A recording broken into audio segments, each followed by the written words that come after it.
Early on, the British mandate over Palestine had started to run into serious trouble with a series of Muslim Arab uprisings under the leadership of Hajj Amin al-Husseini. The British had appointed this radical Islamist as Grand Mufti of Jerusalem. His appointment was an act of appeasement, a policy that the British authorities thought would restore calm. A pattern had been set that would haunt the rest of British rule over Palestine. By the mid-1930s, Palestine had become almost ungovernable. By this time, Adolf Hitler was in power and the persecution of Jews in Germany had begun. In order to appease the Mufti and his followers, in case they sided with the Nazis, which they ended up doing anyway, the British government began to introduce measures to seriously restrict Jewish immigration into Palestine. The end result was the infamous MacDonald White Paper of May 1939. This White Paper would have disastrous consequences for the Jewish people. It came at a time when Jews in Europe were fleeing from the Nazis and virtually no country would take them. The White Paper restricted the number of Jews that would be allowed to settle in Palestine to a total of just 75,000 over the next 5 years. Moreover, after that 5-year period, any further Jewish immigration would only be permitted if the Arabs agreed to it. Clause 14.1 of this White Paper also indicated that the Jewish population should not exceed 1/3 of the total population of Palestine. With a 2/3 Arab majority, many of them hostile to the Jewish presence, the political rights of the Jewish people were completely compromised. The mandate with its sacred trust was meant to create a national home for the Jewish people and to foster their return to their sacred land. And the White Paper, the 1939 White Paper, really was a betrayal of that trust. In that White Paper, it purported to limit the Jewish immigration to a specific number of persons per year, up to a maximum of 75,000, I believe. And thereafter, no further immigration would be permitted without the Arabs' agreement. Now, that is completely contrary to the mandate.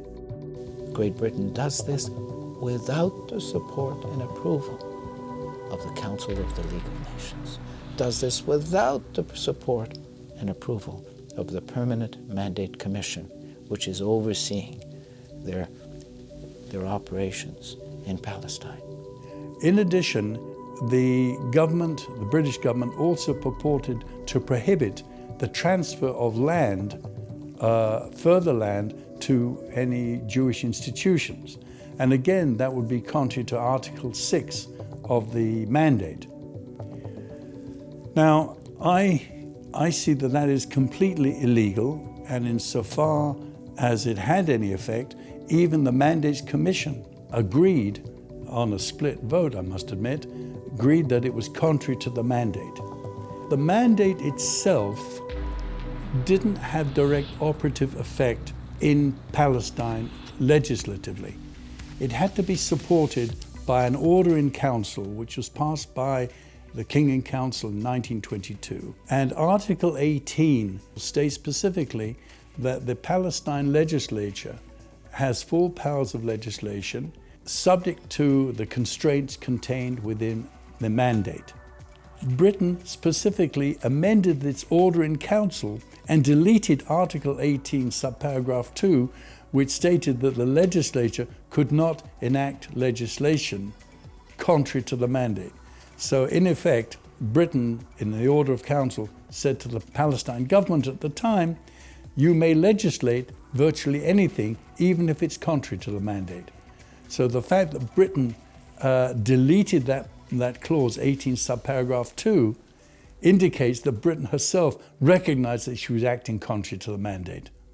As an international lawyer, I can say this: there's absolutely no doubt that when Great Britain decided to introduce the White Paper and make it part of the law, it violated the material obligations imposed upon it by the Mandate for Palestine. It was not only shameful, but it was wrong in law. As a result, hundreds of thousands of Jewish people who could have escaped Europe, who could have survived, are stuck in Europe and end up in the death camps.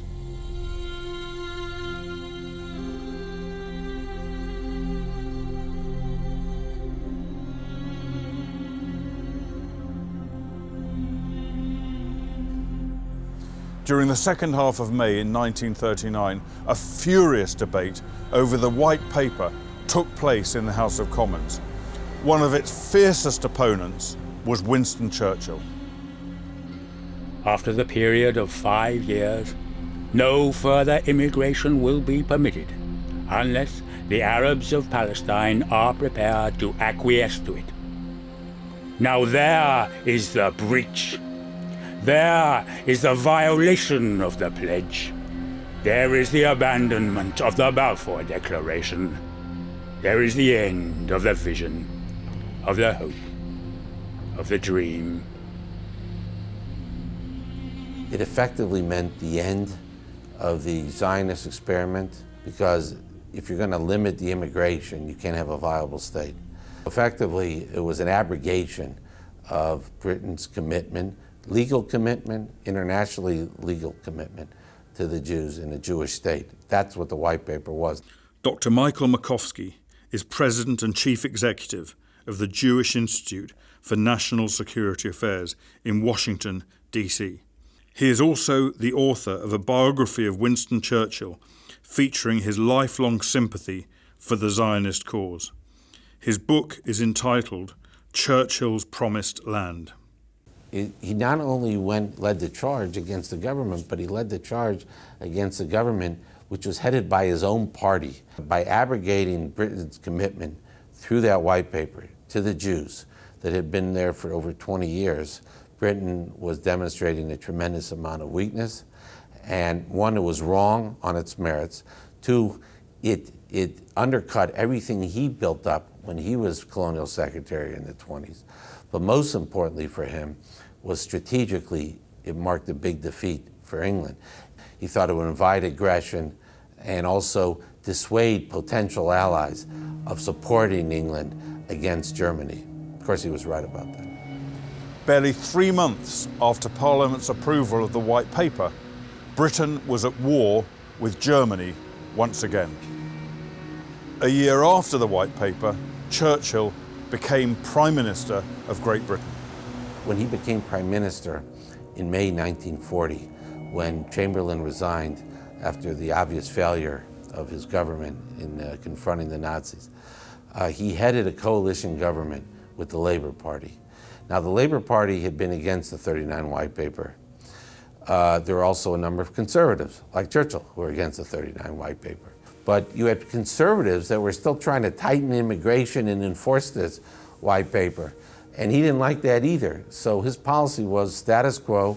The most important issue for him was winning World War II against defeating the Nazis. That was the most important. He made that abundantly clear on at a lot of instances. It's a tragic, tragic part of the story. As much as one must recognize the crucial role, the vital role played by the British people in helping the Zionist movement move forward, the decisions made by certain leaders in 1939 had devastating effects on many, many hundreds of thousands of Jews who could have been in Palestine instead of concentration camps. This is the British-built detention camp at Atlit, where many thousands of so-called illegal immigrants were imprisoned. But under the terms of the Mandate, which was a binding instrument in international law, they weren't illegal at all. They had every right to be in Palestine. Instead, They were incarcerated here in conditions resonant of Nazi concentration camps in Europe. Many were even transported here in railway wagons, similar to those used by the Nazis. At least here, they were treated less inhumanely.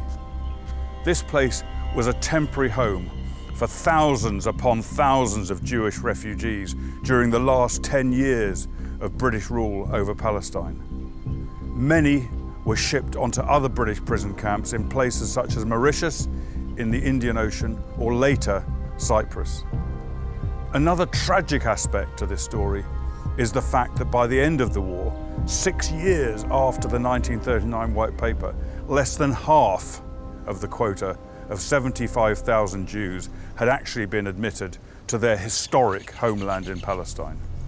A mere 36,000 immigration certificates had been issued. Meanwhile, in Europe, at least 6 million Jews had been slaughtered by the Nazis and their collaborators. After the war, Britain did extend the 5-year term of the White Paper until the end of 1945, when the quota of 75,000 was fulfilled. But it was too little, too late. In Europe, hundreds of thousands of Jewish survivors of the Holocaust, many of whom had lost all of their family members and their property, were now homeless refugees with nowhere to go.